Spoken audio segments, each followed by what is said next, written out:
Hey, what is up? Welcome to this episode of the Wantrepreneur to Entrepreneur podcast. As always, I'm your host, Brian Lofermento, and I am particularly excited about today's episode because you all know how much I love mindset and how much I believe that mindset is actually going to be the only thing that limits you in your business's growth. And we've got one of the best guests in the world possible when it comes to talking about all things mindset, all things the mental aspect of building a business, growing a business, achieving mental well-being, mental resilience, and avoiding burnout. Those are some big topics, aren't they? But I'm really excited to dive into them with today's guest. I'm going to tell you about today's guest. She is incredibly well qualified to be talking to all of us about this stuff. We're all going to learn a lot today from Dr. Suranee Waleszonia. Suranee has such an incredible background as a clinical neuropsychologist. She's the co-founder and COO of the Mastermind Institute. After spending over 10 years in direct clinical healthcare delivery,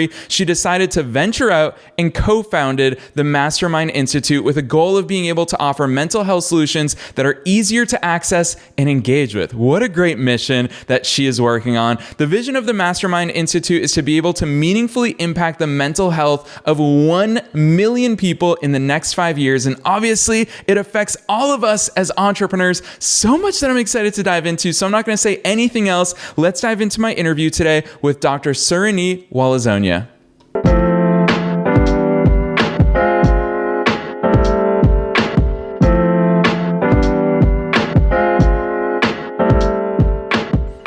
All right, I'll tell you what, as far as bios go, that is one that I'm so excited to introduce to listeners today. Dr. Suranee, welcome to the Wantrepreneur to Entrepreneur podcast.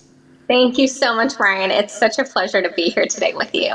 Heck yeah. And just so listeners know, you and I were totally geeking out about Los Angeles before we hit record. Listeners over the past 7 years have heard about my journey of moving to LA, falling in love with LA. You are an LA area native, so I'm excited for you to be here. But Dr. Suranee, first things first, I always love going beyond the bio. Tell listeners who the heck you are and what you do. So, interestingly, I actually grew up in the Southern California area, but I was born in Sri Lanka. So I was born there. We moved here when I was 3. So I definitely am a California girl. Most people will comment on my accent as such. But yeah, I grew up in the Southern California area. I specialized throughout school in psychology. And then in grad school, I really developed a love for the brain. And so I specialized in neuropsychology, which is the study of brain behavior relationships. So it's this really cool niche where I get to see how the brain really affects our behaviors and our feelings. And over the course of the last 10 years, I've specialized in really looking at what we call cognitive, there's a few different words for it, but basically cognitive therapy, where we allow the areas of the brain like memory, attention, problem solving, executive functioning, to help guide our emotions, which is very different than the traditional psychotherapy sense where we only talk about emotions. I've had the pleasure of working at a few different Southern California hospitals.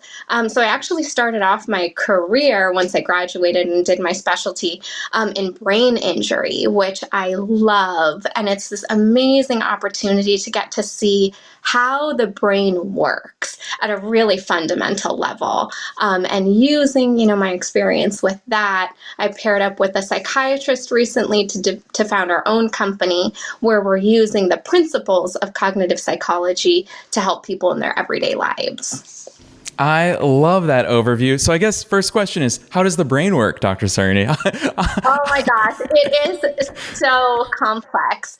The image that I like to give people is, imagine waking up one day and not knowing not only who you are or where you are, but how to do very normal things like put on pants, right? So when you work with a brain injury patient where there's, a stroke or a tumor resection or some sort of, injury that's caused the brain to not work, you realize how much the brain does on a daily basis. So just the action of putting on pants takes the whole brain to make it work, right? Like there's our ability to know where our body is in space. There's our ability to understand the order of, getting the pants and then putting one leg on at a time and not falling over while doing it, right? That's our motor cortex that balances our balance. So it's just incredible. Like you don't realize what the brain does until you see it not working effectively.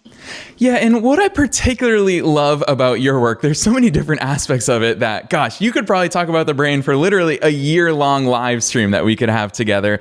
But what I love about your work in particular is that you obviously have that clinical background. You have a way deeper understanding of this stuff than most people on planet Earth. But in addition to that, you're really able to talk about the practical uses for all of us. Let's call us the end consumers of how the brains work. And so, for example, like what's behind the Mastermind Institute is not just, hey, we're going to be clinicians and we're going to help you, figure out how to recover from an injury. We're going to help you master your mind and master your life. Like I love the purpose behind it. Talk to us about that unique background of taking that clinical stuff and bringing it to the practical area. Why do we as the end consumers, what is so important about our end consumer understanding of all this stuff? Mm-hmm. I would say the most important part of it is understanding that all of your actions lead to a goal.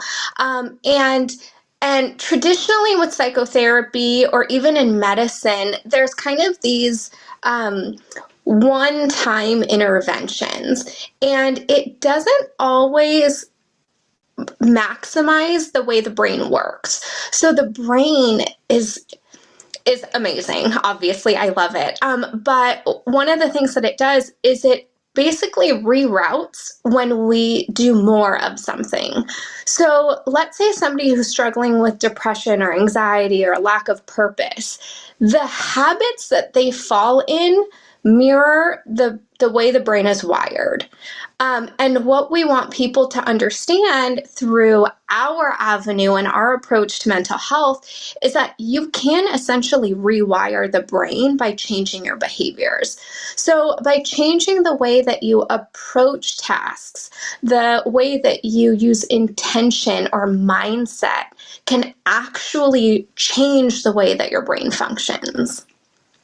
Okay, you have my interest now. Let's start talking about how the heck we do that. Because listeners, they already know. So, fun fact, Dr. Suranee, I know that you don't know this about me. Listeners know this about me. Every year, I pick a word of the year. And this year, I cheated a little bit, and I picked 2 words of the year, but that is intention plus discipline. And so already you're talking about putting the intention behind it. And so I love how much you've already touched upon that so soon here in this interview. And it's my belief, and I've already experienced, throughout Q1 and here in the start of Q2 of this year, just even having that intention, it's almost like I am creating the things that I want, the results that I want. I'm better able to prioritize the stuff that I want to focus on with the end goal in mind. Talk to us about how we start creating some of that stuff, because I've already experienced the power of it, but make it make sense for me. That is so amazing. So my word of the year is discipline focus. So it goes right along with yours. So what we do at the Mastermind Institute is we lay out the framework for this discipline focus in the field of mental health. So we firmly believe that and this is something that we've used in our practice, there are 7 areas of life that you need balance in order to create kind of wholeness and mental resilience. So through our Killing Burnout membership, we teach users very practical steps to align their lives within these 7 vital areas. And those areas are time. So we talk about time management, how to protect your time, how to guard your time against, wasteful use of time. And we do a whole course on that. Then we talk about resource management. So something that's so important is having stability. In order to have good mental health, we need stability. And to be totally frank, right, financial resources are a big part of that stability. So we teach our users how to determine what their level of resource management needs to be. So everybody has different ways of approaching this, right? Some people are happy with less, earning less because they want to be able to focus on other areas of life, whereas other people want to earn more. And then you also look at, like, where do you use your money? Do you want to have a small apartment and travel a lot, or do you want to have a nicer apartment, luxury car, etc.? There's no right or wrong, but it's really important to know what you need. What is your appetite for financial security? So that way you can have goals in your life that will help you achieve that. Then we talk about purpose. So purpose is huge, but we break down purpose into 3 dimensions. So we talk about your path, right? So how did the things that happened to you, good and bad, lead you to formation of your identity? Then we talk about your talents and how do you use your talents, but also being mindful of deliberately practicing so that you can develop those talents, because an unrefined talent is unstable, right? So you have to put that time into developing those talents. Then we talk about impact. So how does the culmination of your purpose help you impact those around you? Then the next area is relationships. So we have our non-romantic relationships, which include our relationship with ourself, right? So how do you create the boundaries and the security around yourself that really set you up for success? And then those other non-romantic relationships like friends, coworkers, family members. And then we have a whole module on romantic relationships. So how do you engage? What are the skills that you need in order to have an effective, respectful, loving relationship? Then we talk about health. So we talk about physical health and mental health. We talk about strategies within those 2 areas that really promote this ideal balance in life. And we talk about spirituality. And what I really love about this component is that it's not just for people who identify as a certain religion or spiritual background, but what we talk about in terms of spirituality is like a connection with a greater being, right? And we all get to a point where we don't know, right? Like there's something in the universe that we don't know. And that is what we talk about in spirituality. Like, how do you answer those existential questions of who am I, why am I here, etc. And then the last vital is rest and recreation. And we talk about active rest, right? What are the things that you can do that actually fulfill your being and allow you to recreate versus just, wasting time resting in a way that isn't actually regenerating anything in you. So we talk about our 7 vitals in our program, and we help users have the system for approaching mental health with the understanding that, we ultimately want balance within the 7 vitals, but we also understand that no one is perfectly in balance at any time. There's always going to be areas that you spend more time in, but by having this understanding of the 7 vitals, you can always think about, well, what area do I need to focus on next? What am I neglecting? What do I need to spend some more time doing in order to kind of fulfill those other vitals? So that was a very long answer to your question.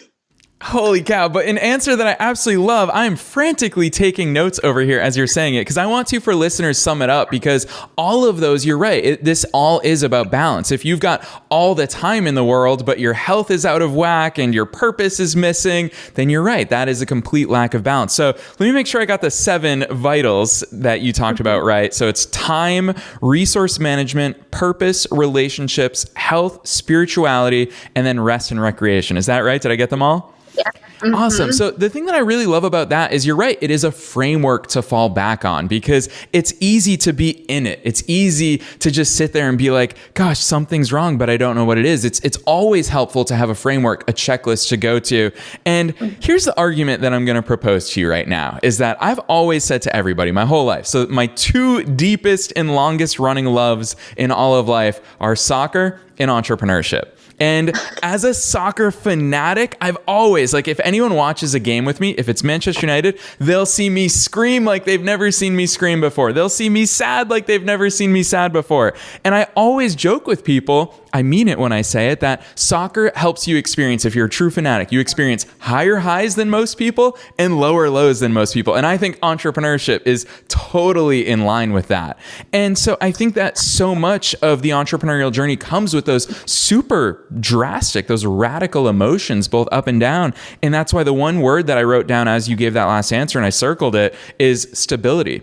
You talk about the need for stability, and I think that's something that is so unsettling about the entrepreneurial journey. And you're not only obviously a clinician and an extraordinarily accomplished one at that, but also you are an entrepreneur. Talk to us about some of that stability that is unique to us as entrepreneurs in our mindset battles and our mindset obstacles and challenges and opportunities.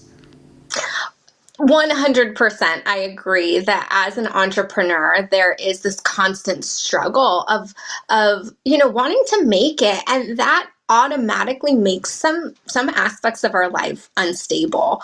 And I think, like you said, with mindset, a huge part of approaching entrepreneurship is having a framework, right? Understanding that many things are going to be difficult. But having in your mind, like, this mental framework that helps you approach the rough world that is entrepreneurship. I think having the understanding that you do have to sacrifice other areas of your life, or if we're using the 7 Vitals framework, right, you might be sacrificing time with family, time with relationships, but you have this ultimate goal, right? And I think work would fall into purpose, that at this phase of your life with building a business, you are putting purpose above the others. But having the framework of understanding, when some of this starts to settle out, it will allow me to then spend my time in these other areas. So having that framework that things will eventually stabilize is so important. I can't stress enough, but having this framework or system, we're calling our Killing Burnout program actually a Killing Burnout system. So it's a system that helps us approach all these different areas of life, because when you have a system, you have tools, right? And that allows you to create stability where sometimes there isn't inherent stability. Yeah, I love that answer. And for sure, you're right. As someone who has been in entrepreneurship for 15 years now, I can't tell you how many times we turn to frameworks, because not only do they work, but they give us instant clarity. If you're writing a sales page, you don't have to reinvent the wheel. There's so many examples of marketing and copywriting frameworks that we can leverage. So I love that advice. One question, it's funny for listeners they love getting the backstory to all of these sessions that we do with awesome entrepreneurs. And I will transparently say, you and I exchanged a few emails before today's session, and I told you via email, I was like, I have no idea where our conversation is going to take us, because there's so many things I want to dive into with you. But one of the things that was on my list that I was like, I want to hear your perspective on this is resilience, because so much of your marketing communication, so much of your work focuses on building that mental resilience. I've long said, it's funny, obviously you and I have similar wording in our minds. That's why we have the same words of the year, essentially. But I've always said resilience is one of the most key attributes for an entrepreneur. If you ask, I say delusion is part of it. You need to be a little delusional, but you for sure need resilience. Talk to us about what resilience means to you and why it's so prominent in the work that you do. So I think there is this idea when you think about mental health of people, doing meditation or yoga or relaxing on it or talking on a couch in a therapy session. And that depiction of psychotherapy or mental health always struck me difficultly, because throughout my practice and throughout my own life, I really think mental health takes work, right? It's an active process to build resilience. It is a very active mindset. I think people who are more passively approaching it are the people that are struggling with understanding that no, if you want to make change, you have to do something about it. You can't just think about it, you have to do. And that's where I think this idea of resilience comes in. The idea for us was that we want to help people basically operationalize resilience, right? Like everybody has the ability to be resilient, but it takes work. It takes, looking at the things in your past that have impacted you as a person and what your purpose is. It takes time management, right? Like you have to plan things out in order to maximize resilience. And it sounds funny to think about things like resource management and time management, physical health, and their importance in resilience, but really what it's doing is building that stability that allows you to be resilient. And I think the other aspect of resilience that I really want users of the Killing Burnout membership, but really everyone at large to understand is that pain is not bad, right? So pain gives us an opportunity. With every pain point or every risk point, there is an opportunity. And by embracing resilience, we are able to more effectively see that opportunity. Versus looking at pain as strictly a negative thing that, we have to struggle with, and it's this very negative space. If you look at the opportunity that you get from a pain point, that's really where that resilience comes into play. And if you can build resilience, you're more equipped to deal with painful things that happen in life or instability or unforeseen circumstances. Yeah, I love that answer. The thing that I jotted down and put a big old circle around is when you talked about mindset being something that we actively work on. And you're right. That's, first of all, you're the first clinician for sure that I've heard actively talk about this and have it be part of your public messaging, which speaks to why you and Ricardo are doing such cool work behind the Mastermind Institute, which I'm really excited to tell listeners about towards the end of this episode. But that notion of this can't be something you passively do, and you also can't just leave it there until you have an issue. It's just like health. If you're not actively working out, then you are actively watching your body get in worse shape. Like that's what's happening. And so I would love for you to talk about it, because listeners who have tuned in, we have a lot of listeners who have been here since episode 1, which is all the way back in 2016. Here we are 600 episodes later. Yeah. And from day one, listeners know I promised myself every week, for entrepreneurs, if you are serious about succeeding in business, you need the strategy and the mindset. Every single week, it's 2 focal areas that we will never give up on this show.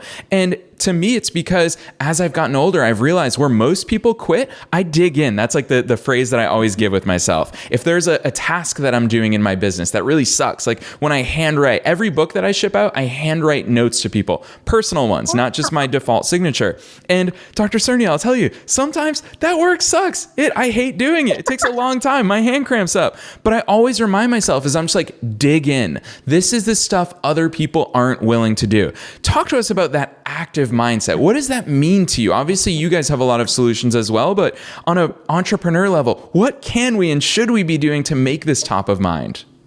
Yeah, the biggest aspect of the active mindset is that it gives you control, right? So rather than letting other people influence your success, influence your thoughts, your actions, your game plan, right? When you have an active mindset, it allows you to dominate that locus of control. And locus of control is one of those psychological terms that we use, but we call it an internal locus of control.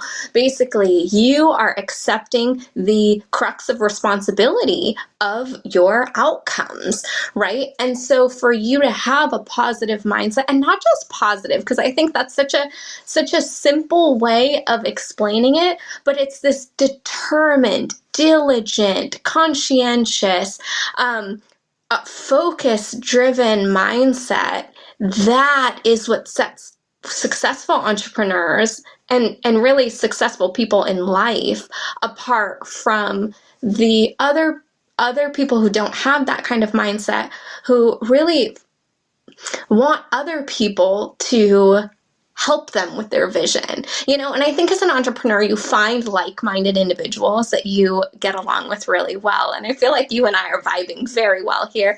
But my business partner, Ricardo, he's an addiction psychiatrist. And it was very interesting that he and I both had this idea about an active mental health process, right? Because we are so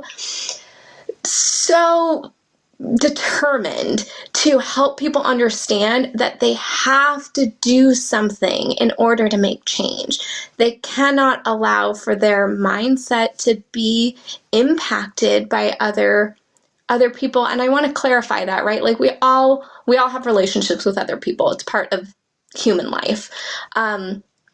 But being active and understanding that I control my life, I control my fate, that is what sets us apart. That is how critical that mindset and internal locus of control is.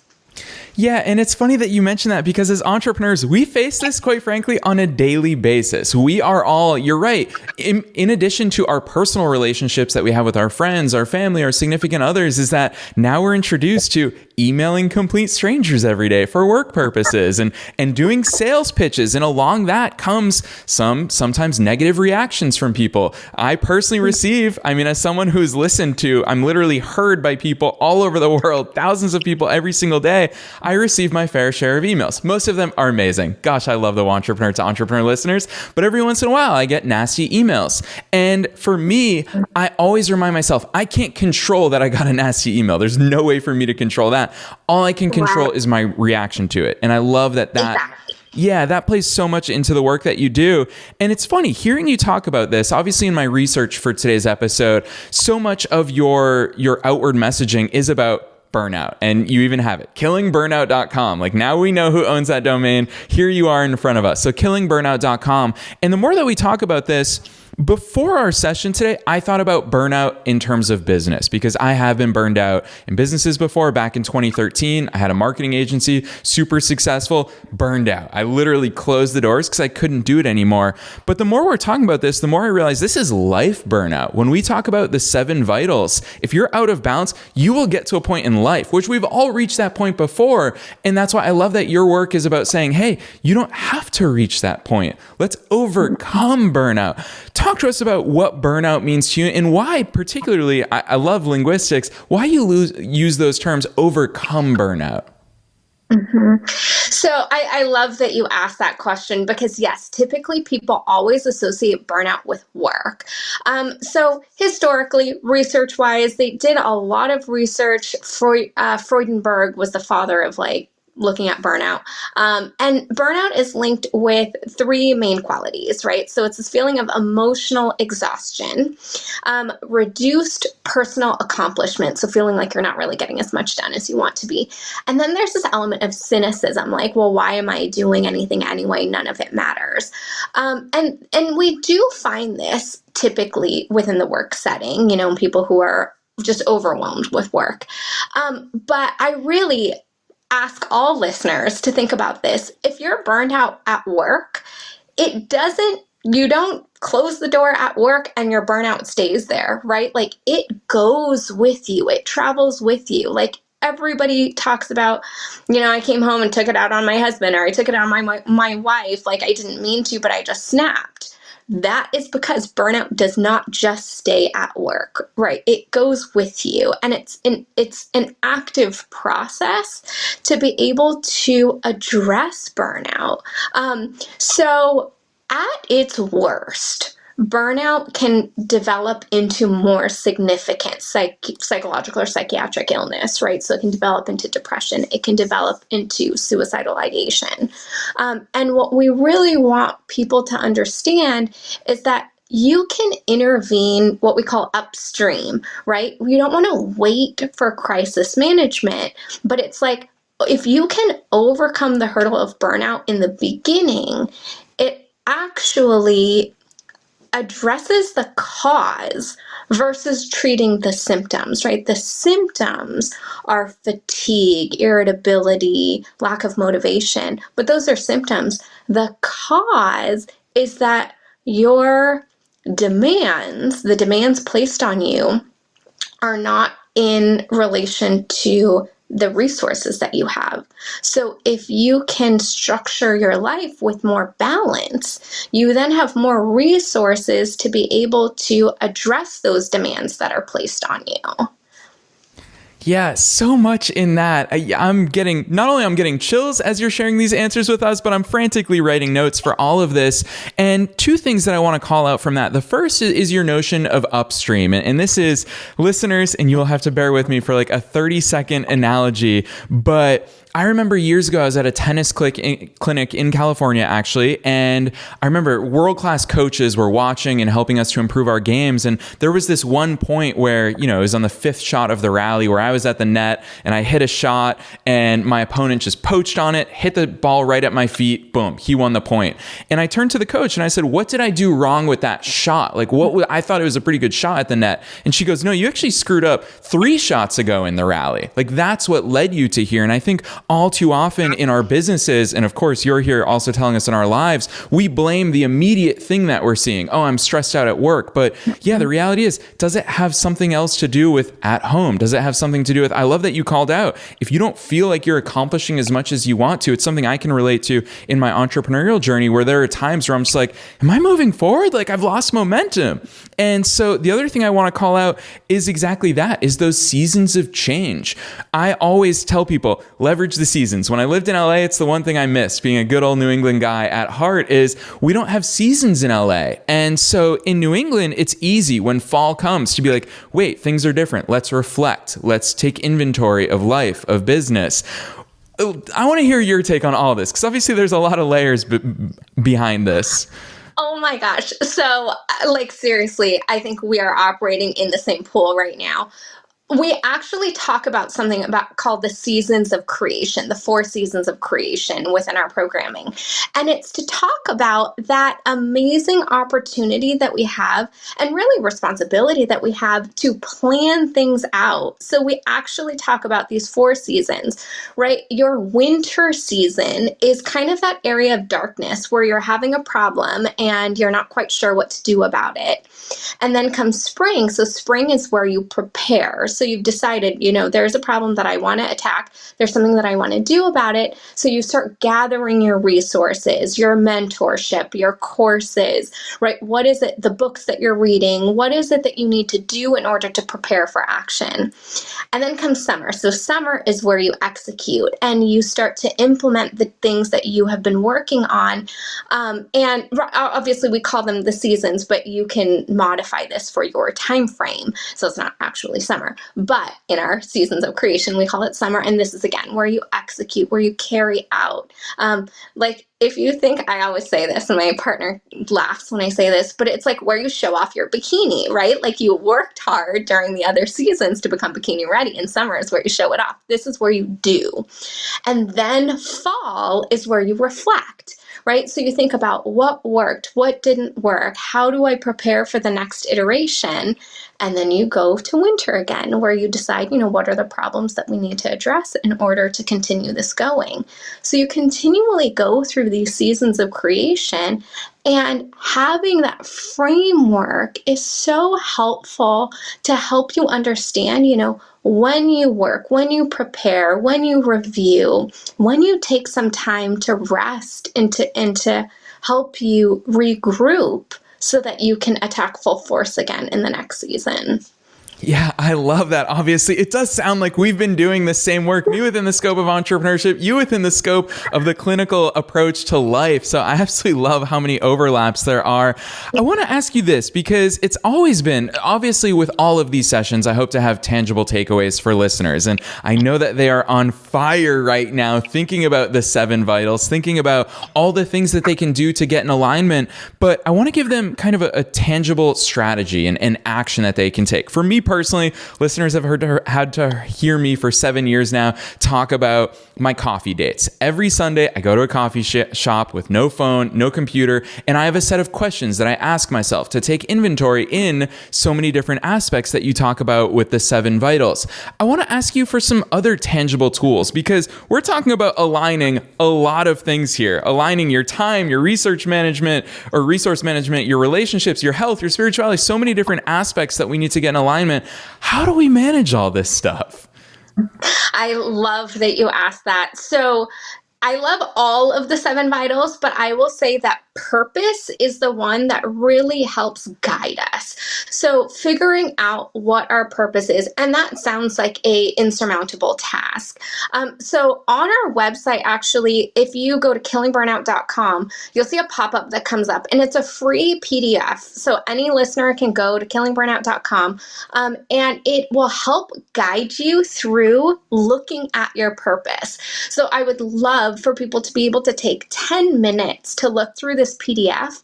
And we really think that, helping people understand that you can take control of your life, that you can do something about it, even if you don't know how yet. Like, you don't need to know how yet. You just need to commit to, I want to take control of my life.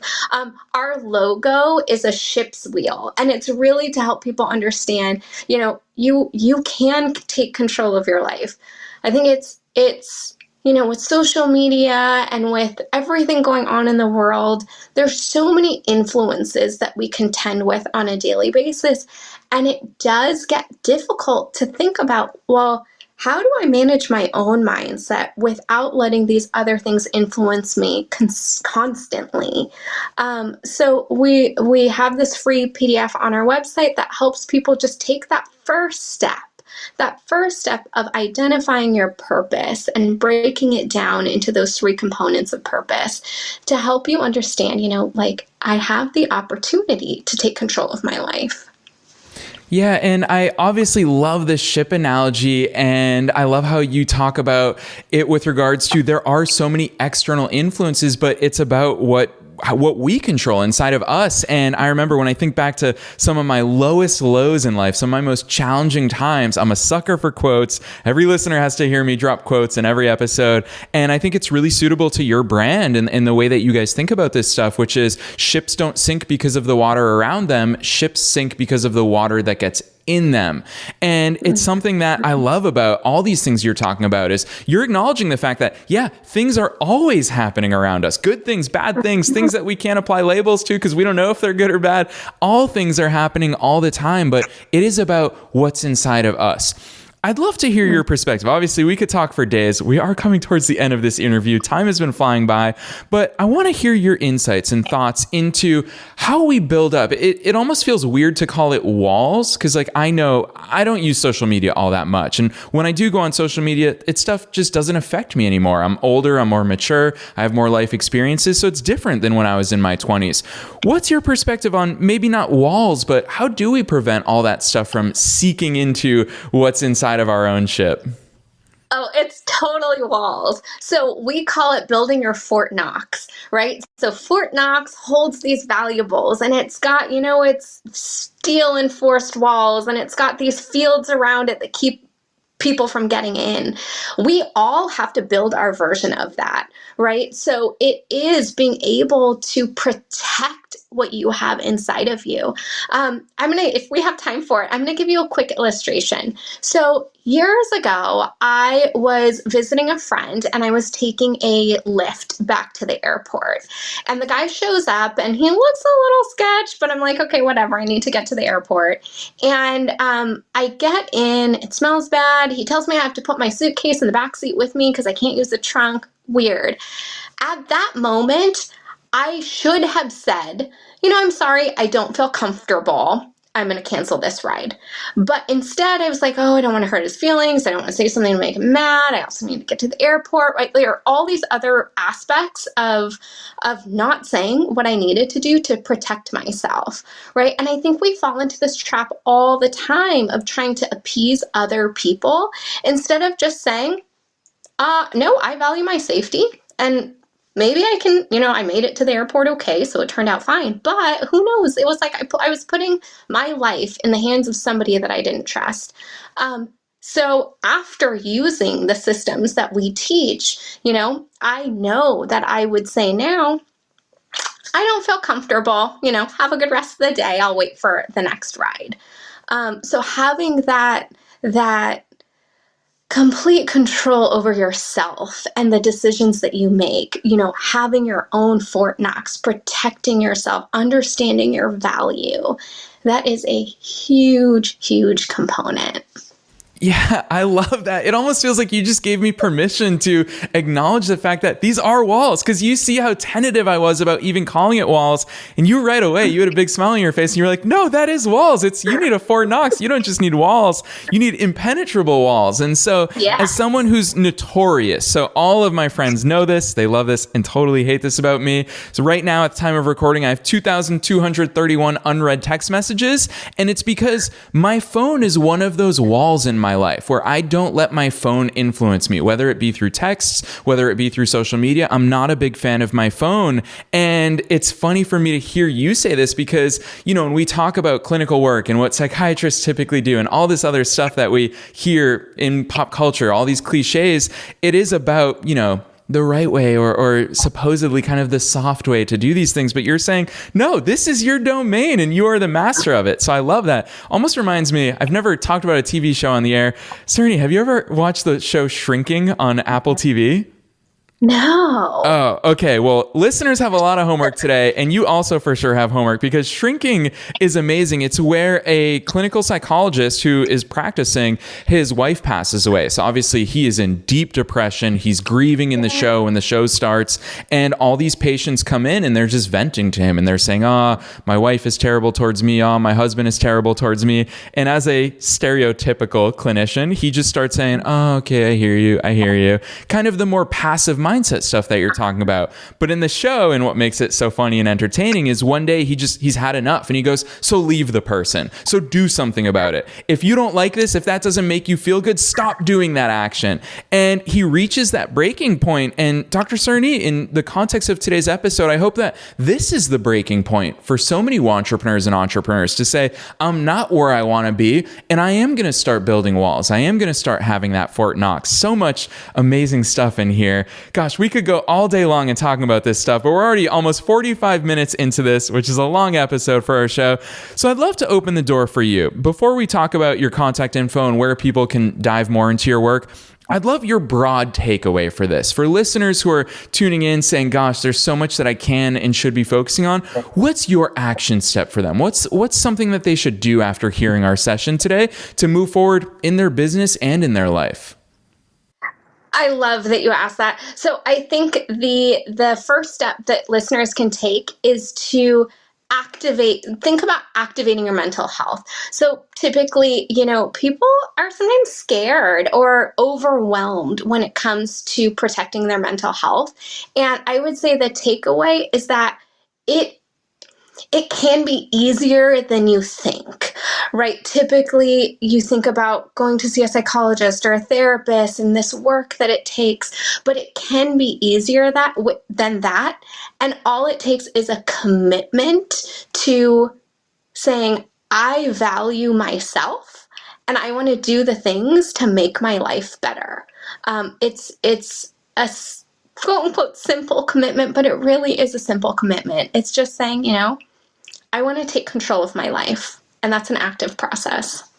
Yeah, I love that advice because it starts with a decision. And my goal with every episode that we record here on the Entrepreneur to Entrepreneur podcast is for any of these episodes, any single one of these episodes to touch any single one listener and make that be the day that they decide to take action. So I hope that they really feel that impetus after today's session. Dr. Suranee, you've been a wealth of knowledge, of stories, of concepts, of so much good stuff here on today's episode. I'd love to open the floor for you. Tell listeners where they can follow all this incredible work that you're doing. I'm also going to give some shout outs after this, but open the door for people where they should go to follow you, your company, and all the great stuff that you're doing.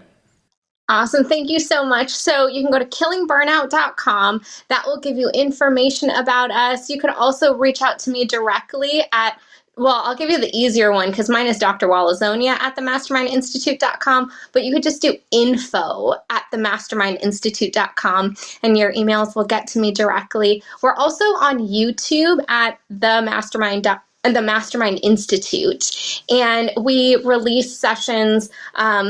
I would say monthly now. We used to be better about weekly, but really about different mental health content.